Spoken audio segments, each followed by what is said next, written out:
Welcome to Game of Attention. My name is Becca Ventham, and today we're talking about the rise of parasocial relationships, creative strategies for brands and content creators. I'm really excited about this one. We've been holding it for a while, and Ceci and Lamarr are going to jump on and tell us all about it and share their expertise. Could you guys please give a little bit of intro to yourselves? Yeah, sure. Hi. Well, first of all, thank you everyone who is listening and joining. So, very excited to share a few thoughts around this space. My name is Ceci Donez. I'm a researcher, practitioner, and academic, so a chimera of sorts, and I'm the founder of Three Standard Deviations. Hi, everyone, and thanks for joining as well. My name is Lamarr Shan.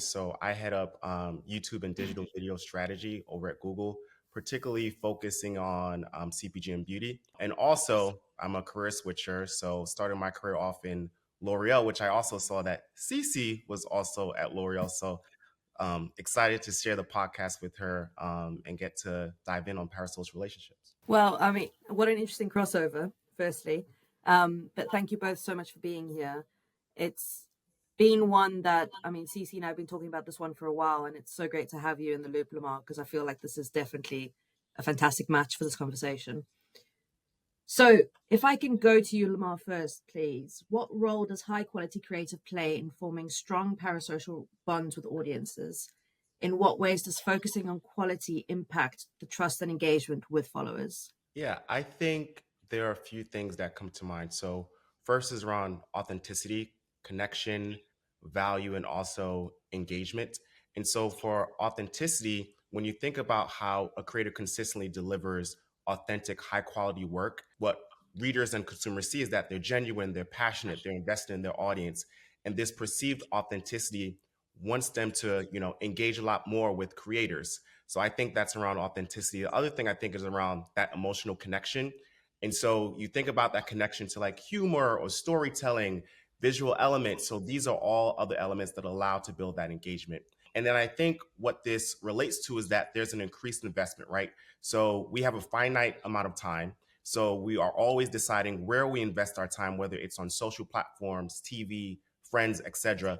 And so when you have this sort of like perceived quality, there's increased investment from your consumers, from people who watch your content, and thereby it most likely forms even more stronger parasocial bonds. So that's why I think like high quality creative is so important within this realm as well.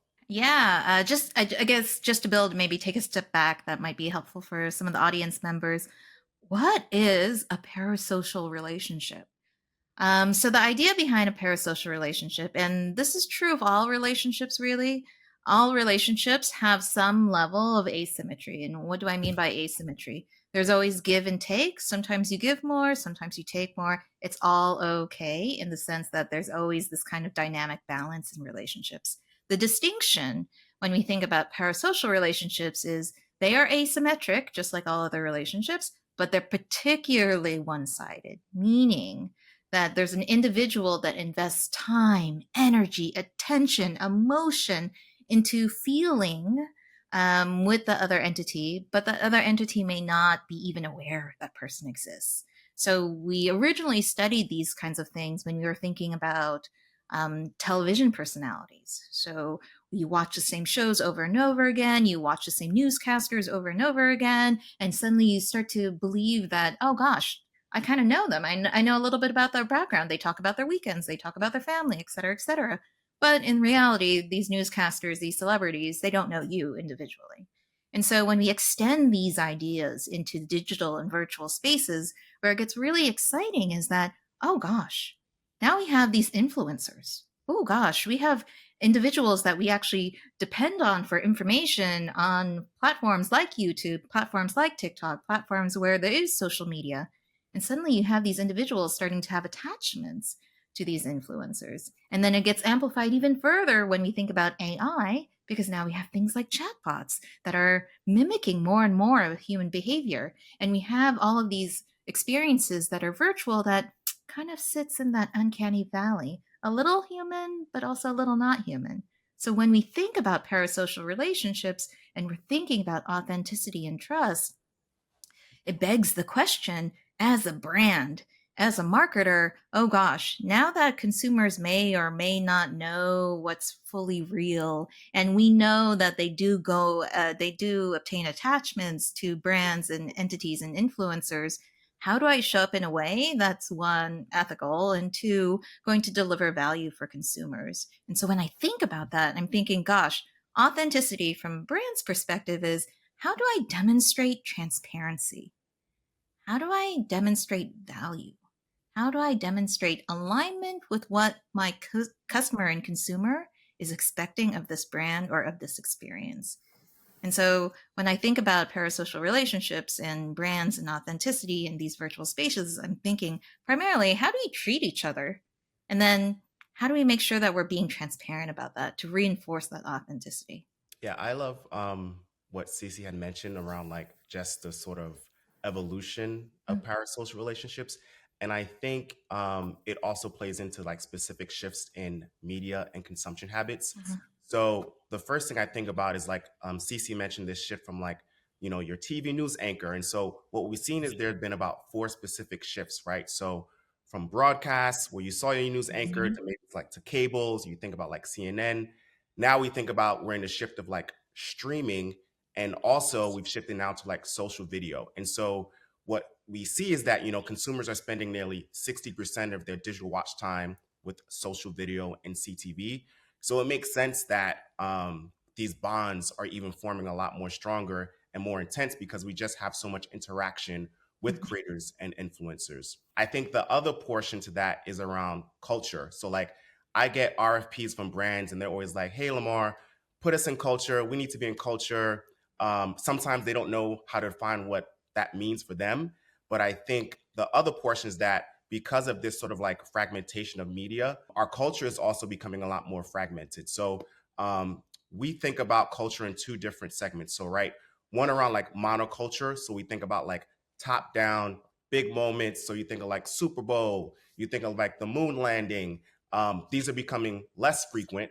And then we think about more around trending discourse. And I think this is where a lot of creators and influencers coming. This is more like bottoms up. It's organic. It's viral. It's like the Brat Summer. It's like the Ice Bucket Challenge. So I think thinking about the impact of media and media habits and also the fragmentation of culture are also things that are at this tension and driving sort of like this intensity of parasocial relationships as well. I love the comments regarding culture, just leaning a little bit of a social psychology lens into it. So when we think more traditionally academically about the definition of culture, we're thinking about attitudes, beliefs, values, and norms that reinforce through ritual. And so the challenge, I think, for a lot of brands is that, gosh, when we're thinking about the ice bucket challenge, when we're thinking about the not so good, but like the cinnamon challenge and all the other challenges that could potentially come up, are those things just, are they helping to reinforce the values that the brand wants to reinforce with the consumer? Is it reinforcing norms? Is it reinforcing beliefs? So I'm very passionate about anything related to DEI, and so equity, diversity, and making sure that we're doing our very best to make sure that the internet and virtual environments works for all, not just for some. And so I think about all the time as brands try to engage in these flows of opportunity to engage with consumers, is it really reflecting the culture that they want to reinforce? And so participating in some of these rituals is so critical in reinforcing the kind of culture that they want to have with their consumer. And then with the fragmentation, it gets even more complicated because depending on the background of the individual, no, I have yet to find a customer database or any kind of business where every single customer is exactly the same. No, I find in every organization, every product, customers are always heterogeneous, and so they're not a monolith, and therefore there could be subcultures, so sub values that matter. And so as brands, how do you use data, how do you use technology, how do you use your partnerships in the ecosystem to help you actually tease out those nuances so you can deliver value to the consumer in the way that consumer can understand it? I think to that point around culture, it also requires like a mindset change in organizations. So, like the implications that for brands from everybody from like the CMO to the CFO to IT to a brand manager, there needs to be a mindset shift to understand like we need to go where the watch time is. We need to go where consumers are watching. And so if that's, influencers and content creators, there needs to be a mindset about how we are measuring results and outcomes to ensure that whether it's through like an MMM or a sales lift, that we definitely have a unified way to look at this, because I think creators are producing more content, and the fact that consumers are watching more creator produced content, we don't see that shift slowing down anytime soon. So it really requires a mindset set within our organizations and clients as well. Totally agree. In terms of a mind shift set in terms of feedback. So measurement is a form of feedback. It is how your consumer is responding to your advertising or marketing in a way that you can actually take action upon. So you need that feedback to further the relationship. Again, the give and take. And then experimentation. So it is challenging, right? It can be a little bit risky, especially when we're thinking about some of these newer technologies. So the buzzword generative AI, how is everyone using it or not using it? So there's all this pressure. And so making sure that there is this mindset of we need to try, because if we don't try, we don't learn.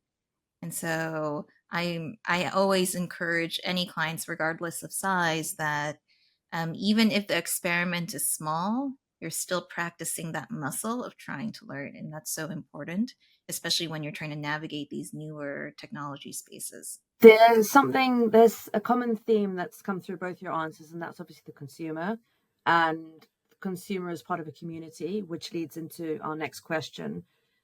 Ceci, how can brands and creatives use creative visual elements to foster a sense of community amongst their followers? Okay, so let me think about this from maybe from an anthropology perspective.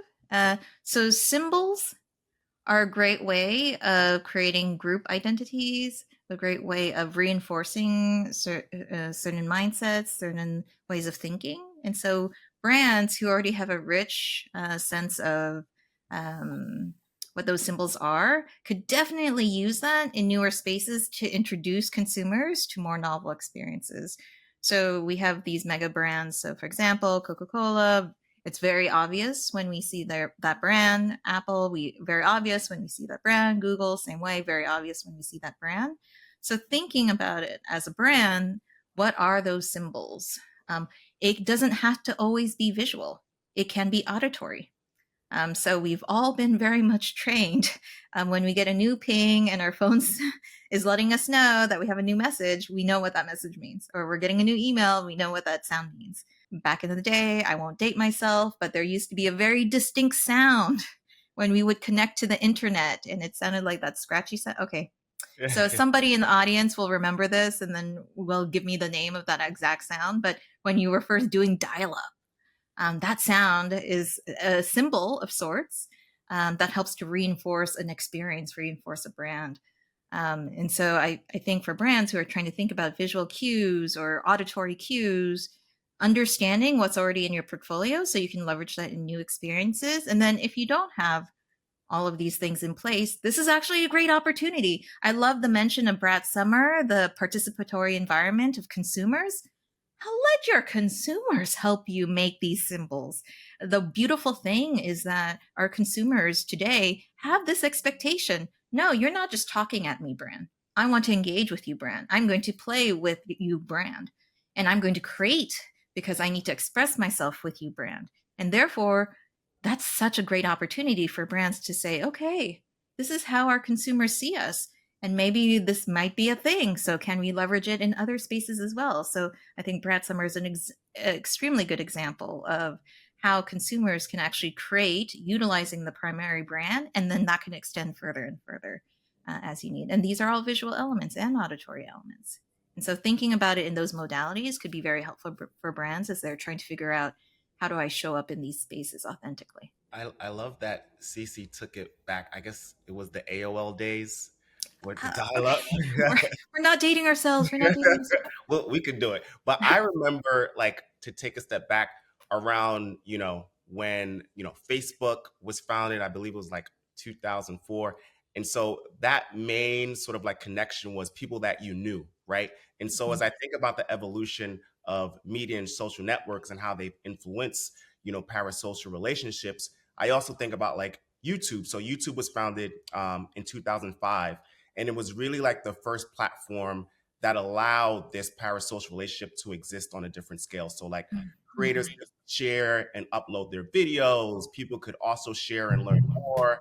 I think like the first video was about a day in the zoo. And so it's just so interesting to see how we've evolved from sort of like this social networking to now a lot more people consider themselves content creators. I think, you know, walking around the streets of New York, you see people creating TikTok reels, and like it seems like everyone's a creator now. So it's just so interesting to see how far we've come from, you know, the advent of social media to where we are now, and how those sort of bonds and relationships continue to form and evolve. To piggyback on the visual elements questions, I think it also depends on a few different factors. So always starting like, what is the objective? Like, what do you want the content and the creative to do?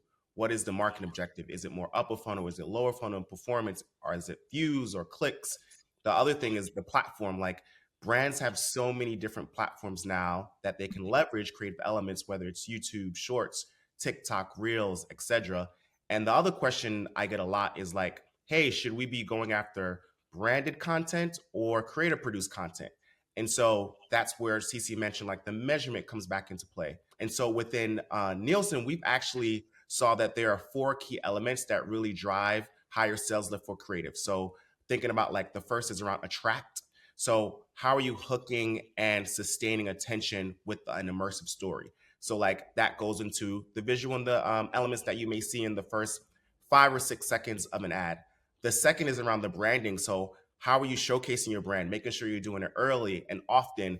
You know, consumers, we have short attention spans. So we want to make sure that we're remembering the creative, that we have strong and positive ad recall. The third is around connection. And so I think this goes back to driving those formative bonds around parasocial relationships. So helping people to think or feel something differently after they see their ad, after they see your ad.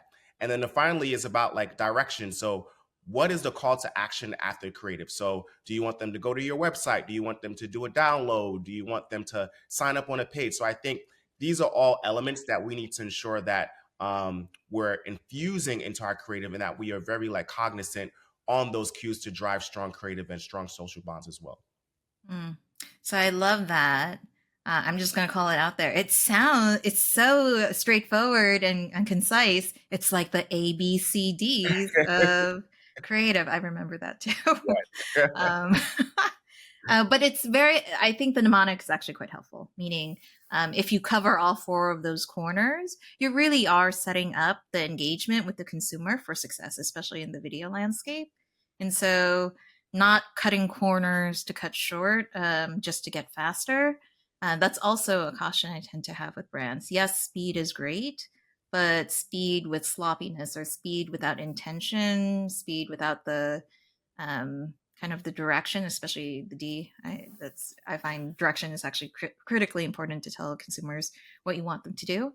I think that going too fast, just because technology can move fast, can actually damage a potential relationship, especially since we're talking about messaging, we're talking about communications at the end of the day. How often have we accidentally spoken something that we totally didn't mean, but it was misunderstood, and suddenly all sorts of feelings and all sorts of misunderstandings occur? And so being a little bit careful around, can we at least get the fundamentals of the ABCD to put together, is really just a best practice, and really should be standard stock in terms of when brands are thinking about utilizing these platforms for video content, for example. Yeah. And I think to that point also, like consumers can see when the brand isn't authentic. Like they can see right through that. And so that impacts your business, your sort of like perception with a consumer even more tenfold. So I think just being super authentic, also ensuring that you are testing, whether it's through A/B testing before you launch, are also very important. And being able to pivot and react quickly. Like if a creative isn't performing, what mechanisms are you using with your partners to really swap out that creative in real time, so that you don't have any more negative sort of implications going forward? But I think like I, as a consumer, I can totally see when a brand isn't being authentic, whether it's through using a specific creator or influencer that really doesn't fit within the brand DNA. So I think just being really introspective is so important for brands, particularly in this day and age where consumers can tell you or give you feedback real quick, and immediately, So I definitely think authenticity is super important. Tying it back to an earlier comment around mindset, the mindset for the marketer needs to be, well, if this ad is not doing well, or the consumer is really not responding, I have to be comfortable and confident in myself as a marketer to say, you know what, this one's not testing well. I'm going to let this idea go. And I think sometimes some of the challenges is you put so much effort, you put so much blood, sweat, and tears. There's an endowment effect, so there's a sense of ownership over that creative idea, and so some marketers will find challenges in letting it go, despite what the evidence says. So being open-minded enough and flexible enough to say, okay, let's really look at what the data is saying, because this data is actually our consumers speaking back to us, and being flexible to say, okay, this is not working. We gotta move on. I have a question for both of you around consistency, because that's something that we hear from brands a lot, the importance of creative consistency to maintain that quality across an omni-channel environment. So what are your thoughts on that, and where that ranks in terms of the other key points that we've mentioned? I think it's super important. It's not always as easy as it sounds. I think a lot of organizations have different people for like PR and influencers. Maybe there's a creative. Maybe, for instance, the creative team sits in France or Paris, or they're international. So you then have to customize specific creatives for specific markets. And so I think tracking could be difficult, but I think it's super important to have a consistent message, particularly when you think about D2C brands. So whether you're shopping on Amazon or Walmart or your D2C, to really show that the brand stands for a core message across all pillars. Because then, to what Ceci had mentioned around like brand recognition, you're able to identify the brand a lot more readily, and it feels more authentic. It feels unique to what the brand and the brand DNA is. But it's not as easy as it seems, because there are so many different shifts and different platforms. You may have to size different dimensions for specific platforms. But I think that's where Ceci had mentioned, like, this is where AI can help you and make the job even a lot more easier to really identify like which creatives may be performing better, and allowing the AI to really, and the algorithms to really do that for you. But I think it's hard, but it's becoming a lot more easier as we have more advances in technology to help us out with that. Yes, agree. And I think one of the challenges sitting on the marketer side is when they say consistency, whose definition? So is it from home base, or where the brand, whoever is in charge of the brand DNA, is it their definition of what consistency means, which typically is a bit more narrow? Or is it the consumer's definition?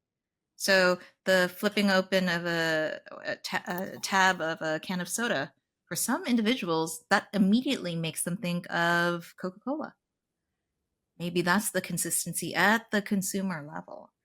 For some individuals, that little blue box, that Tiffany's little blue box, it's actually not about the box at all. It's the color of the Tiffany's color blue, and they do have a patent on that. So that's an interesting branding exercise. But it's actually the color that is what's the consistency part. And so I think marketers, yes, there needs to be a brand DNA, especially if you're earlier stage, especially if you don't have that equity in place. Yes. That consistency and repetition, very, very helpful for establishing the brand. Once you do have that, I think it's really important, again, looking for those data signals, looking for those digital signals of consumers in terms of what they think is consistent for the brand. And that's what you deliver. And then you can go into hyper-localization. So things I think about all the time is, for example, McDonald's, their menu does not look exactly the same across every single franchise across the world. Why? Because they allow for localization.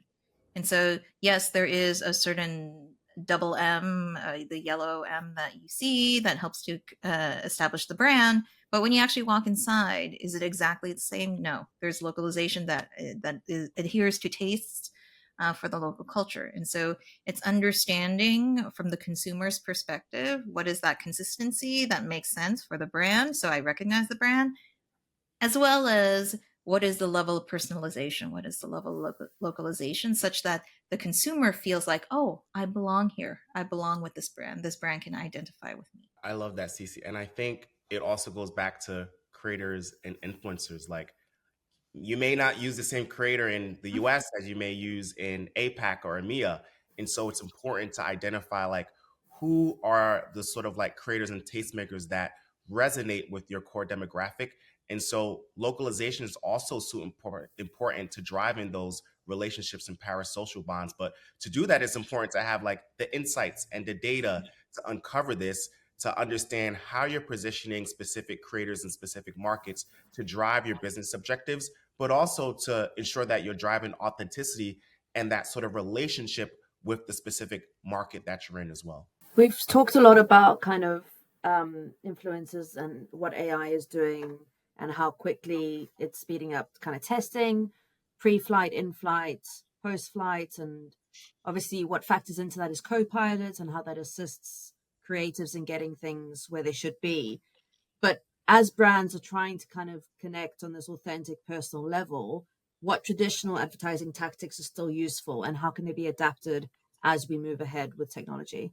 Experimentation is always the scientific method that we all learned in grammar school and primary school, that is always going to still be key. Why? Because at the end of the day, we're always trying to learn in the space because the space is changing and dynamic. And so I would say that is a core pillar of a foundation that regardless of the technology, that experimentation, that scientific method is going to be so key for marketers to be successful. And then I would say a humility. And why do I say humility? Because the space is so new. We're literally at the edges of it. We are living it on a day-to-day basis. No one has all the answers. This perception that there needs to be a level of like, oh, we got all the answers. We figured this out. Oh, here's the case study. We can totally replicate this and be very successful. Yeah, you can take inspiration from case studies and the first movers. Yes, learn from them. However, again, you got to try and you have to be humble to admit that, you know what, we're going to make mistakes along this journey. Obviously, we want to do that in a way that minimizes any potential harm. But at the end of the day, we only learn by being humble enough to try. And so I would say that humility around learning, in addition to the scientific method, is key for marketers, regardless of the changes in technology. And this is my watch out. I say this to my data students. I say this to my marketing students. I say this to, more recently, I was involved with a conference related to HR. I would say it to them as well. The technology is the ones and zeros, that is our data. It is an abstraction. What does that mean? It's separate and tries to describe us, but it is not us. It is not people.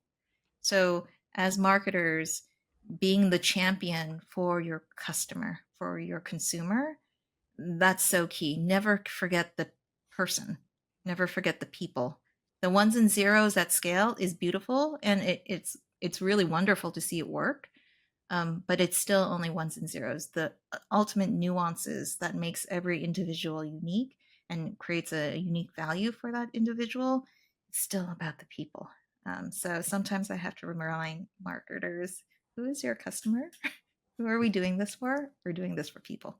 And so I would say those are the three things I think about a lot when it comes to these kinds of technologies and the future of what marketing could be. I think about it in very like practical and layman's terms. Like a lot of the brands I work with, they're always optimizing for the most efficient reach as possible. So cheap reach, strong effectiveness.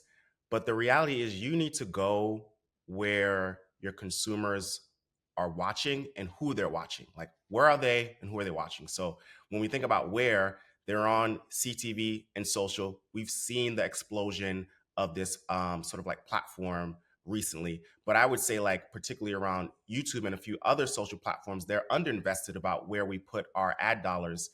So I think just really optimizing and right sizing your investment.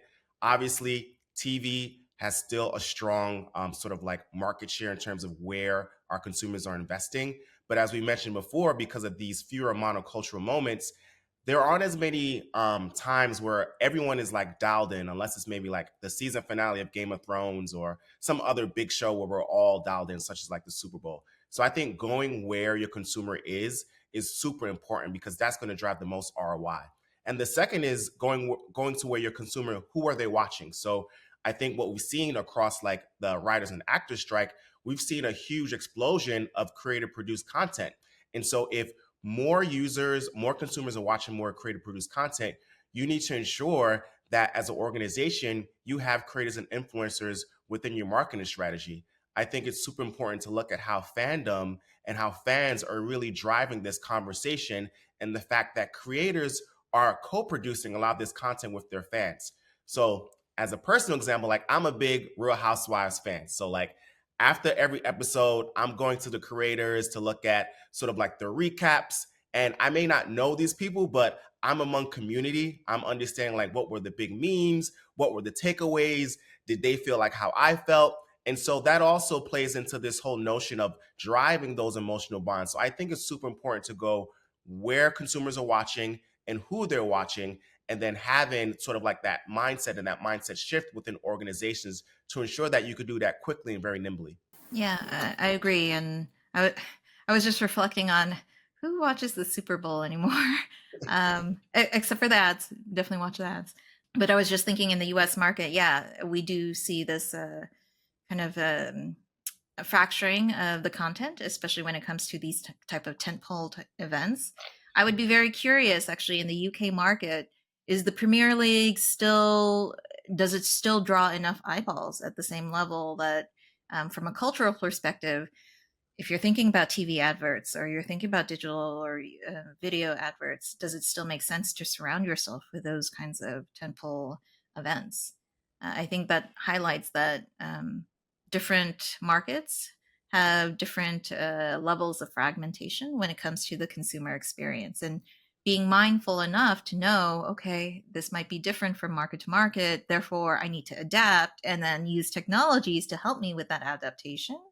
So that way I do show up in places where consumers are more likely to receive my messaging, I think is so key. I think it's interesting the relationship establishment with the on the influencer side, because you've mentioned kind of culture and we've mentioned big scalable things like Desperate Housewives, Premier League, Super Bowl, but it's also on a much smaller scale, like your local park or your local cafe or your local. And it's what's remarkable to me is that you can establish this kind of rapport with people for at this size and on this global scale. And it seems to be the same thing works. When you have a face and you have experiences that you could share with other people, it doesn't matter whether you're promoting a small gym in a small town or whether you're promoting the Super Bowl. When you hit that authentic note, it all means you all have the same kind of bonds and the same experiences, just for different things. I don't think I'm coming to a point. I just think it's amazing that can Well, kind of happen. I mean, what I love about your description is, regardless of the scale, small or large, at the end of the day, what are we all trying to do? We're trying to connect. And so extending that hand, virtual hand, extending that virtual hand, extending that virtual message to say, I see you, consumer, and you belong. And yes, this brand can help you express yourself in the way that is true to who you believe you are, or maybe true to who you want to be. But I see you. And I think that's so critical, regardless of the scale. So I really love that example. And I love when brands facilitate this sort of connection. So like I'll use the housewives example again, but BravoCon, like Bravo brings in all of the fans. They get to meet the housewives, all of the entities within that. And then people can connect over their love of this specific sort of like channel, right? And so I think it's super important about how brands can identify that, whether that's through insights, data, talking to consumers, and really be able to be the facilitators for this, because I think it drives that brand love and it drives that increased brand connection. So I think that's just another way that you can do from like a top down to a bottoms up to really drive those stronger sort of like human connections as well. My last question, Cece, if I can point this to you first. We have to kind of come back to predictive creative testing because it is so important when we're putting creative out there, and getting your kind of vibe on this is important for our audience particularly. So how are emerging AI tools like predictive creative testing influencing the way that these relationships are built, and how does it impact authenticity? Do we think it adds to it? Does it make it thinner? Okay, so depending on the fun statistic you want to quote, when it comes to the performance of advertising and marketing, again, depending on which study you want to quote, it can be between 60 to 80% that the productivity of an ad is really due to the content, the creative itself. The media is great. It is going to do the delivery component, but it's a channel. And so getting the content, getting the creative right is so critical. What I'm excited about with the recent technologies, AI technologies, is that I don't think there is a conflict when it comes to authenticity and doing testing and making sure that the creative is personalized. I don't think there is a conflict there. I think where the challenge is for brands is that if you are listening to your consumer and your consumer, I'm oversimplifying, says, I don't like red, I want blue, and you keep on insisting on giving red, then yeah, you're one, the brand will come off inauthentic, and two, most likely the consumer will disengage. So you're breaking that expectation, you're breaking that trust with the consumer. So not only can technology help us create all the variants and all the variations we need for this personalization to be authentic to how the consumer wants to receive that brand, we also have the technologies and tools to help us measure and actually see those signals from the consumer. And so brands need to use both levels of technology to help them listen to their consumer and deliver that personalized experience.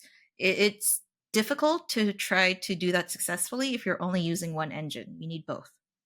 And so that's where I get really excited about AI technologies, because brands can do this at scale. It's again, how do we listen to our consumer, and then how do we utilize the technologies to deliver on that consumer expectation? Yeah, I also get excited about how AI is democratizing access to content, and the ease of content for creators. I also think about how content creation is a way for an additional revenue stream for marginalized and people of color that they may not have had before, and so they're able to do like more text to image or videos or edit videos even quicker, and the result is that they're able to produce better and higher quality content. So I think it's so important about how AI is also helping creators to be better, faster, and even to create more engaging content, which then also helps specific brands, if they're partnering with the brand, also make that creative more engaging. I think the other things to thinking about is the fact that long form content is becoming an increasingly important area. It drives a lot more authenticity. You're like maybe listening to a podcast for like an hour, and so you really get that strong emotional connection.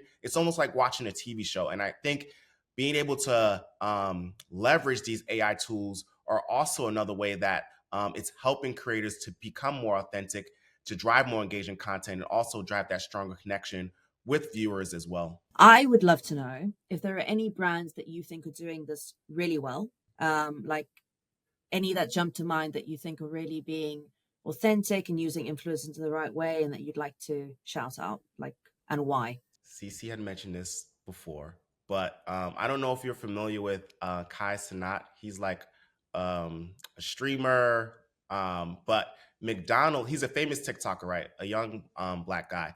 So McDonald's featured him in a commercial.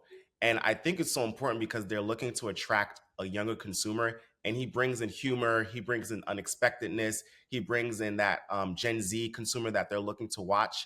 Another brand that I think did this really well was Kabi Lame. He's Senegalese Italian, Mhm. and so he partnered with Jake from State Farm. So it's about a bubble wrap commercial. And so growing up, we had like Flo from Progressive and Jake from State Farm. So there are also entities, but I love when brands bring in authentic creators where it doesn't feel like a one-off. It feels very authentic, and it also allows you to tap into a different community and a different sort of ethos that you may not have been able to tap into before. So I would say State Farm and McDonald's were two that jumped at me.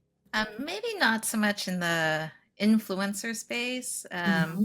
but I will say, in terms of like brand strategy, I think the work that Levi's is doing with Beyonce, in terms of refreshing some of their older ads, I think when you're thinking about trying to make your brand accessible, I thought it was a really brilliant way of taking something that maybe those of us after a certain year, we may not recognize those ads anymore. I don't know, some of those ads I wasn't alive for, but bringing some of those same ideas forward and having someone who's so resonant kind of refresh and bring new life into those ads. Not only do you get the individuals who may remember the original, but maybe you get their children too, or maybe you get their grandchildren too. And so I think it's a really smart way of leveraging across generations to make a brand a bit more inclusive. So not necessarily influencer, but it's just something that I was just thinking about regarding a brand who's utilizing creative in a way that's really impactful. I saw that ad recently. I thought it was very Okay. cool. The laundrette ad Yeah, that yeah, Beyonce refresh. Yeah. yeah. So, Chucking diamonds into, and I was like, only Beyonce could but she can throw do diamonds that. into a washing machine. She can do that. Yeah, she can. Thank you both so much for your time and for your insights. It's been such a great conversation. And I've loved listening to your experiences, and I just really appreciate your time on this. So thank you. Thank you. Thank you, and thank you, audience.